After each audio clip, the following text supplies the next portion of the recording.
let's watch this. When somebody says dance, what do you think about? Most likely little girls in tutus and ballet shoes. But what about these kids? Or these kids? They aren't wearing tutus. They aren't wearing any ballet shoes. Well, actually, they're not even girls. These are students in Rebecca Davis Dance Company, or RDDC. And they are not typical ballet students. These kids don't live in a developed country like Canada or the USA. They live in Guinea, West Africa, or in Rwanda in the Great Lakes region of Africa. They don't go to school. They are mostly illiterate. They don't live in nice houses or have cars. They actually don't live in homes at all. They live on the street.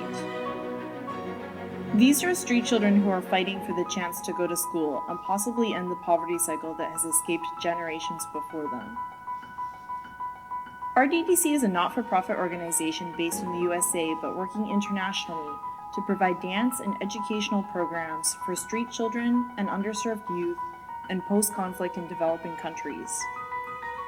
I have to admit that it's really weird to find an NGO that thinks dance is the way to stop poverty. But when you look at the model in the field, it makes sense and it produces results. On a continent where dance is an intrinsic part of culture, high-energy, fast-paced dance classes capture the attention and physicality of street children. By setting up local dance teachers to run free classes at a community center, street children start to show up on a regular basis to the RDDC program. Over time, the children develop a sense of structure, responsibility, and respect for the teachers and their peers.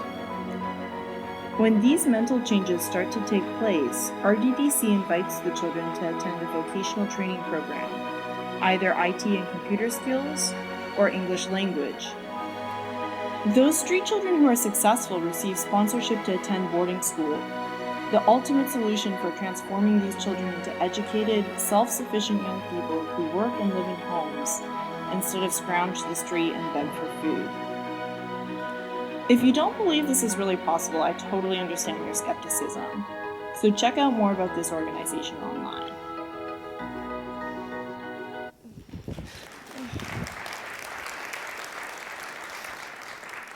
I'd like to start by reading a few statements and asking you to tell me if these are true or false.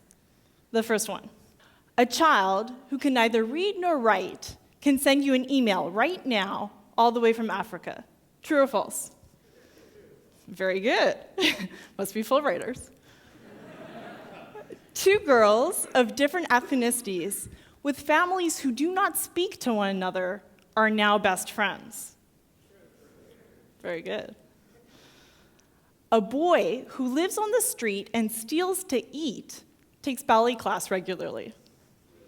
Ah. A homeless child will return a lost iPhone to you if he finds it. Tricky, eh? True. The NSA wiretapping program spreads to Africa. False.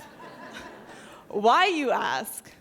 Well, it turns out street kids are actually better at collecting personal data than the US government.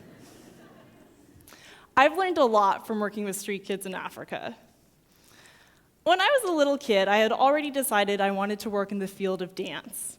When I was 5, I wanted to be a ballerina. When I was 7, I had decided to be a dance teacher. And by the time I was 12, I wanted to be a choreographer. And actually, that never changed. When I was 23, I started RDDC, a dance company based in Philadelphia. In 2008, I was reading Nick Kristof's articles in the New York Times about the genocide in Darfur. And then I came across a book, The Devil Came on Horseback, by Brian Steidel and Gretchen Wallace. These sources inspired me to try to speak out against genocide. And the way I could do that was with dance. So my dance company created a ballet about the situation in Darfur. That artistic experience made me want to understand, what does a post-conflict country look like? At that time I was thinking Sudan would stay united, and this would be the future of the people of Darfur. And I wanted to understand that. So I went to Rwanda. And in Rwanda, I met this kid, Christiane. And Christiane was living here with 29 other kids. I remember the first time I went to meet this group of boys. I was walking down the dirt road next to this compound, and I hear this booming hip-hop music. And I open the gate, and here's Christiane with 29 boys in front of him leading a hip-hop rehearsal. And I go up to Christiane and I say, "Hi, I'm Rebecca." And he says, "Oh, I can't talk to you right now. I'm teaching class." And I realized at that moment, dance is pretty powerful in Africa. But hip-hop classes are not the reality of Rwanda. I'm going to share with you some devastating statistics. 42% of the population in Rwanda today are under the age of 15 years old. The 1994 genocide, exactly 20 years ago, wiped out a section of the population. What does that mean for the youth today? It means children without parents. It means children with parents who are HIV positive, or parents who just can't put food on the table for their children. So these youth go to the street to beg for food, steal for food, and they end up living on the streets. And they end up staying on the streets. And they never go to school, and they never have the chance to bring themselves up in life. So I went back to Philadelphia in my dance company after going to Rwanda, and I started asking myself, am I doing enough? Am I doing enough with my dance company? And to further explore that question, I went to Guinea, West Africa, and met these kids.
Chin.